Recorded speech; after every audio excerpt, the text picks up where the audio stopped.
Now it's time for Privacy Talks. Privacy Talks brings you interviews between Privacy News Online's Caleb Chen and influencers, activists, and experts from pro-privacy organizations around the world. Let's go to Caleb, who recently caught up with Robin Wilton from the Internet Society to ask him some questions about quantum computing and its implications on the encrypted internet. This is Caleb Chen from Privacy News Online, and today I'm speaking with Robin Wilton from the Internet Society. Robin, thank you so much for taking the time to talk to me today. We're very excited to have you. It's great to be here, Caleb, and thanks for the invitation. I really appreciate it. Anytime. So to start off with, can you give a quick introduction of who you are, where you work, and what you do? Sure. I work for the Internet Society. I'm Robin Wilton. I've been at the Internet Society for around 8 years now. I've been in the IT industry since 1985. I've got a technical background in banking systems and IT security. On and off, I've worked on cryptography and key management. And that's why I think we arrived at the topic we're going to talk about today. Yes, and that topic for those that are joining in is quantum computing and its threat to encryption. So without getting too technical, why is quantum computing a threat to encryption and how worried should we be? Let me give a disclaimer first. I'm not a physicist. I gave up physics at the age of about 15, and so I've had to try and understand this stuff in terms that make sense to me. A lot of it relies on metaphors, and it struck me the other day that when it gets down to quantum physics, we don't have many metaphors for this stuff. So I hope this works. People seem to find this a way of understanding it. But the reason why quantum computing poses a threat to encryption is that classical computers understand bits. And a bit can be either a 1 or a 0. It can't be anything else, and that's all that the classical computer understands. And it has to be one or the other. With a quantum computer, the quantum equivalent of a bit, a qubit, quantum bit, can represent multiple states or values at the same time. So where a classical computer has to understand a range of bits, a quantum computer can understand a range of qubits, all of which might have a different value at the same time. So it's a little bit like flipping a coin. You know that the coin is going to come down in one of 3 states, but while it's up in the air, it's in all 3 at the same time. And I say 3 because there's always that one coin that might land on its edge. So the reason that poses a threat to encryption is that encryption systems are designed to be really hard for classical computers to crack. The most common kinds of encryption are essentially like having to try every combination of a combination lock. So you'd have to go through all the numbers from 0000 to 9999 until you found the one that opened the lock. If you think of each of those numbers as a qubit instead, and you've got a quantum computer that is processing them with all the possible values they could have at the same time, you can narrow it down to the right set of 4 digits for your 4-digit combination lock much quicker than with a classical computer. And that's the basic principle behind why quantum computing is a threat to encryption. Got it. I think that's a very good analogy.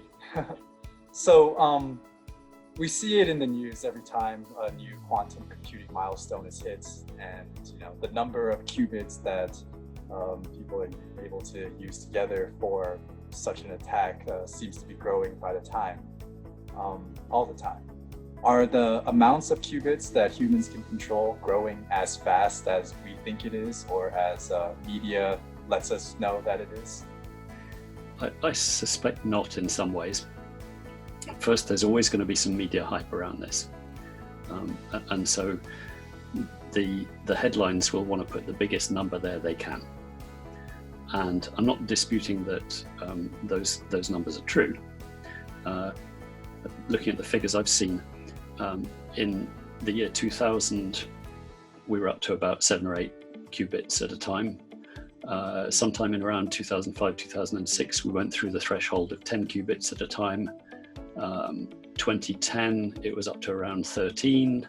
then it kind of hockey sticks up, and by about 2017 we're up to 50 qubits, 2018 up to about 70 qubits. So it looks like a classic computer technology hockey stick graph, just shooting up to the right. But there are a couple of caveats with that. First caveat, the biggest number I mentioned just then was 70 qubits. There's at least one company that will say, oh, no, we've got 2000 qubits working. But they're talking about a very specific implementation aimed at a very specific quantum computing task. So most of the headlines that we see are actually for essentially general purpose quantum computers.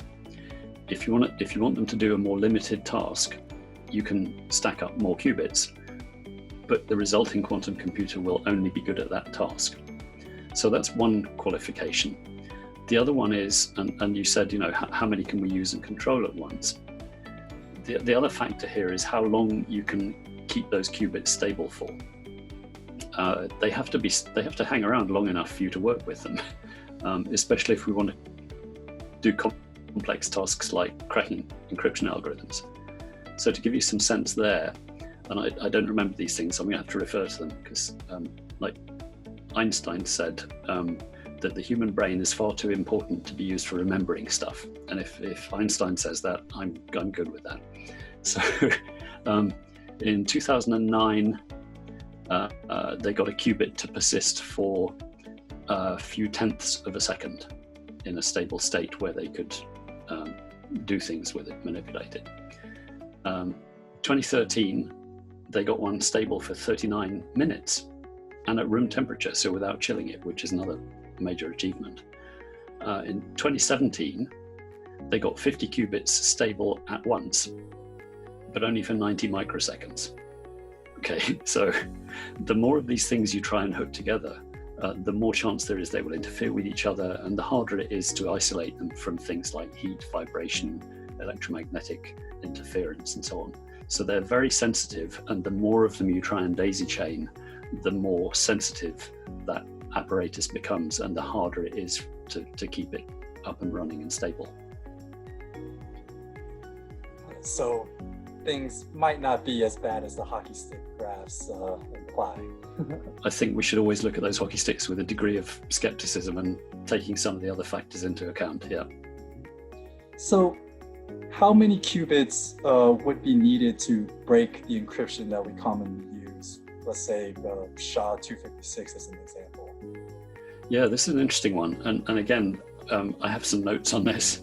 The easy one is for symmetric algorithms, basically because what you're doing is cracking that combination lock, you essentially need as many qubits as there are bits in your key.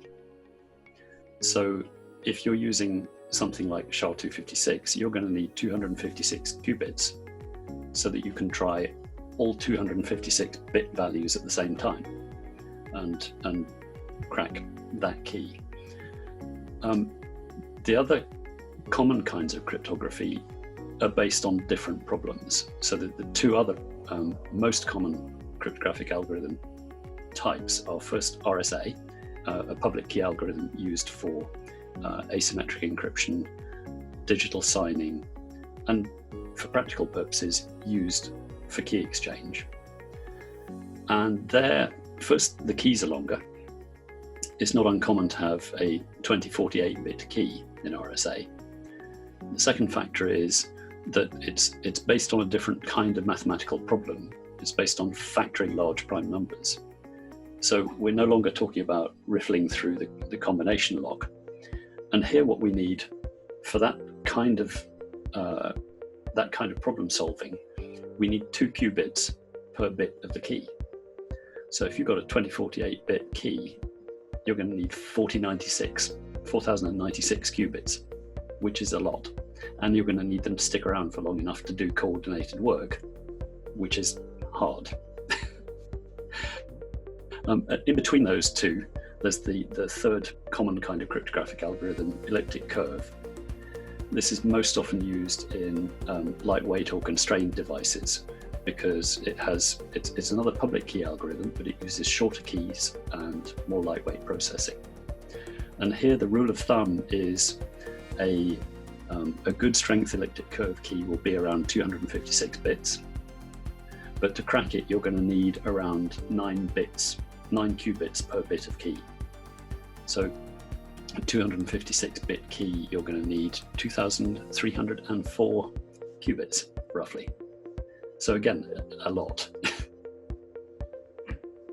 So I guess in the future, when these qubits are able to be daisy-chained and held together for long enough to compute on, are we just going to take these SHA, ECC, and RSA keys and add more bits to them?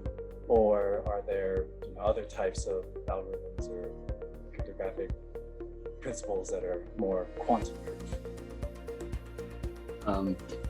Yes, it depends, and yes. Okay, so for the symmetric keys, the simple answer is to double the key length. If you double the key length, you raise the difficulty of the problem to its square. So for symmetric algorithms, essentially the impact of quantum computing is as if you had halved the key. That's how much it speeds up the cracking process. So it doesn't make it instantaneous, because it gives you a bunch of results, but you've still got to weigh the probabilities of which of those results is the correct one. So it's as if you had halved the length of the key. So the clear practical answer for symmetric algorithms is double the key length. And in algorithm design terms, that's relatively simple. But we'll come on to some of the drawbacks later. For the other two kinds, the elliptic curve and RSA, it's not enough to double the key length because they are different kinds of mathematical problem. As I said, one based on factoring prime numbers, the other one is based on a mathematical problem type called discrete logarithms, which I am in no way qualified to go into. But essentially, that kind of algorithm is fatally at risk once the numbers of qubits reach the right kind of level. So the answer there is not to try and double the length of the keys, but to find alternative types of mathematical problem that are quantum resistant. There is work going on in that area. NIST just, I think, 2 weeks ago, published its shortlist of candidate algorithms to evaluate as quantum resistant. And they're based on different kinds of mathematical problem, things like one's called the lattice problem, where you take a number of points, you skew them, you go from A to B, but you don't tell someone how you got there, and you're going via a number of points on the route. So they can see where you started and where you ended, but because they don't know the route you took to get there, it's really tough for them to figure out your key values. Your key values are hidden somewhere along that route, essentially. So yes, there's work going on. Standardization is in progress. Evaluation is in progress, at least, to lead to standardization. And the hope is, and I think this is a reasonable hope, that those algorithms will be explored, tested, and standardized before anyone gets to the point where they have enough qubits to pose a threat to them. I sure hope so too. So is that effort being led by industry or by the government? I think it's fair to say it's a collaboration of both. I mentioned that it was that NIST had published, so the US National Institute for Standards and Technology had published its shortlist of algorithms, but it put the invitation to tender, as it were, for those algorithms out publicly. And so the candidates for that they'll tend to come in from places like the applied maths research departments of universities, higher education, and so on. So some of the work on that will have been done in industry as well, because those companies that are working on things like quantum computing have got all the technical expertise in encryption products to come up with ideas for new algorithms and new mathematical problems.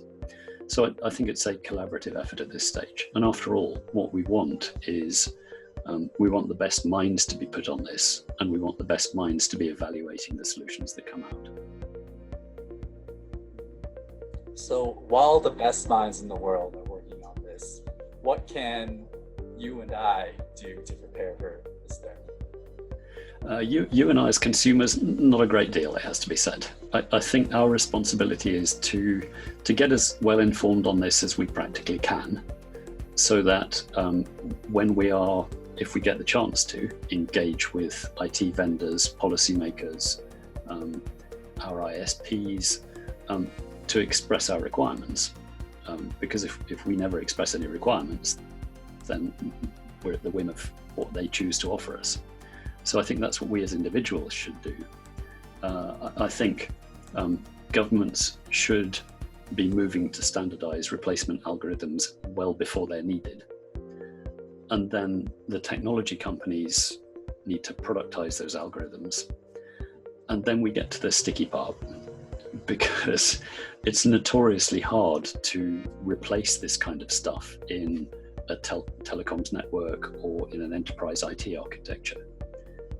We know that there are superseded hashing algorithms that people are still using out there, and they really shouldn't be using them anymore. But because they're embedded in the architecture or they're embedded in devices, it can be really tough to replace them and roll out an alternative. So that's the critical timeline to my mind, is assuming that a standardized secure algorithm is in the market, how long will it actually take to deploy it so that everyone's using it? And are we at risk towards the end of that period from a rise in the capability of quantum computing? So I have a personal question here. What do you personally think are the chances that a country, nation state somewhere currently has a quantum computer that is running and decrypting high value encrypted data? Well, I don't know. And probably if I did know, I wouldn't be allowed to tell you, I suspect. I don't know. But I mean, so that my personal opinion is, I think that's relatively unlikely. Because I think it would be a very expensive way of getting data, which currently I suspect there are much cheaper and easier ways to get hold of. I think that's one kind of practical risk assessment. I think if a government wants to intercept that kind of data, they will probably get it through other means, like finding out what your password was or logging your keystrokes. There are a couple of other aspects to it. One is that we can gauge the impact of quantum computing on the kinds of algorithm I've mentioned, so symmetric, elliptic curve, RSA, because those are public, unclassified algorithms. The fact that there are public and unclassified algorithms kind of implies that governments have classified algorithms that we don't know about. And we don't know how they work, we don't know what mathematical problems they're based on, and we don't know if they are quantum resistant or not. So the extent to which that's true would have a big bearing, I think, on how important it would be for a government to invest in quantum computing for that purpose. And then the third and last factor here, I think, is you have to look at when you want that data.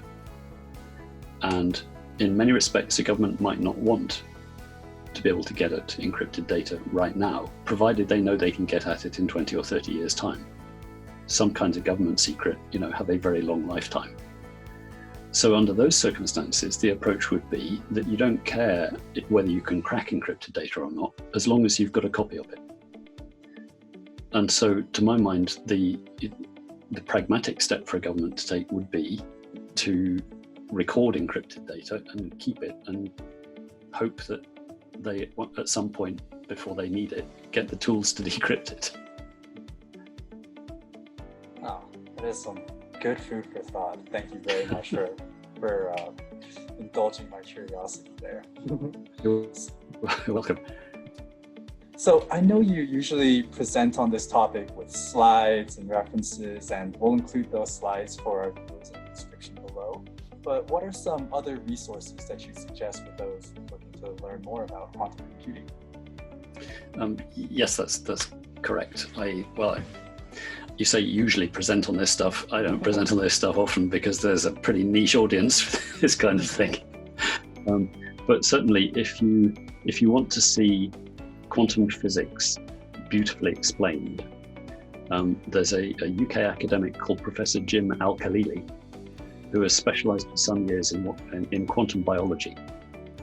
And there are some recorded programs online of Jim Al-Khalili presenting on that topic, explaining some of the things that we see in biology in the world, which are pretty much impossible to explain using classical physics, and can be explained using quantum physics. And it's a perspective, a mind-opening program. Really simple things like when a tadpole turns into a frog, it goes from being this little wiggly thing to a bigger thing with legs. Its whole body morphology changes. And Jim explains that the tadpole doesn't have the energy to do that, to break the molecular bonds between the bits of itself and rearrange its own body. So how is it happening? And actually there is an answer at the quantum physics level. So that's a great thing to look for. I think beyond that, start with the Wikipedia pages. I did that. They very quickly, if you take the wrong turn, will take you to pages where the math contains more letters than number, at which point I back away in horror. But for those who like that kind of thing, it's the ideal route into it. Thank you very much for those suggestions. And as you say, there are more links and URLs in the slide deck that I put together for this, and I'll make sure you have a link for that. Perfect. So away from the quantum for a little bit, what is something that you are personally looking forward to? Well, I'm looking forward to tomorrow. I always look forward to tomorrow because tomorrow brings new exciting stuff, and that's part of what I really like about my job. Is no 2 days are the same, even in lockdown. But that said, I am quite looking forward to, at some point, being able to meet my family again in person and get together with my friends. Because introverted as I am, lockdown's been going on a while now. I hear you and I relate. But at least we're finding new ways of doing things like this.